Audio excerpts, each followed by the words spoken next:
We forget that we're all different in this world. What does it actually mean to be different, though? Does different mean worse? Is being tolerant fully possible nowadays? Let's start with disabled and handicapped people. These terms are generally used interchangeably, but they differ in the real meaning. A handicapped person is an individual who has a physical or mental disability, whereas a disabled person is a person with a disability that is generally determined by the physical, mental, or emotional impairment that substantially limits one or more major life activities. It is possible that a disability is a cause of a handicap.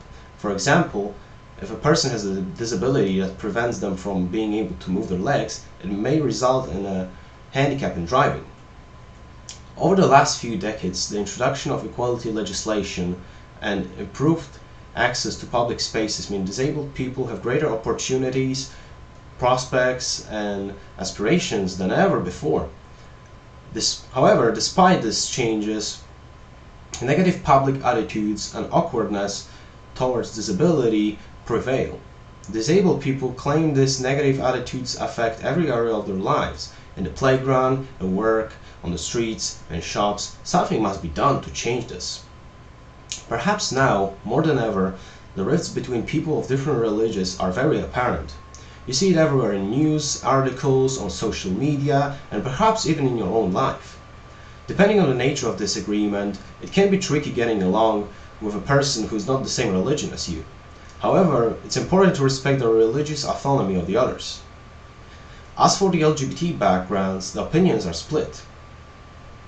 People who are not religious tend to say that sexual orientation is nothing to label people by, nor is how they feel about their bodies.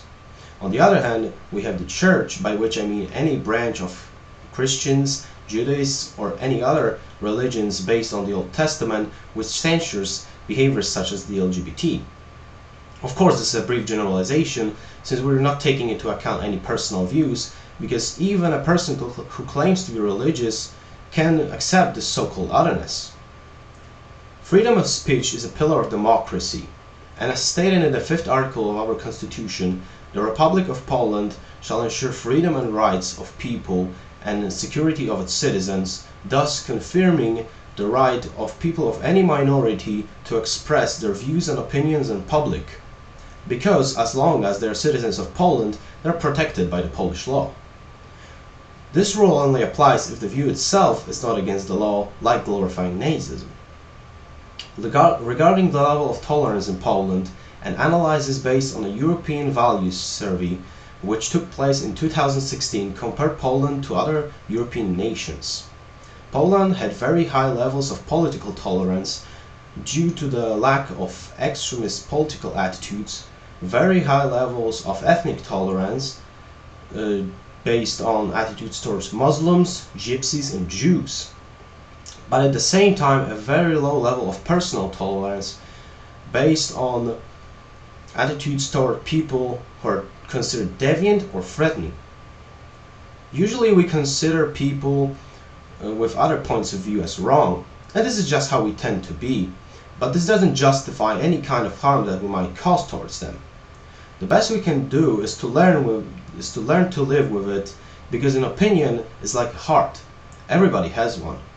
Of course, we may try to persuade others towards our opinions, but we shouldn't be intrusive in such actions. Try to explain your point of view and back it up with arguments. If the person is not convinced, leave her or him alone to think about it on themselves. We hold on to the notion that being different means weird, ugly, unwanted, and alone. However, this is not true. Being different means being unique and one of a kind. We were not born to be all the same. We were created to be different, to be original in our own way.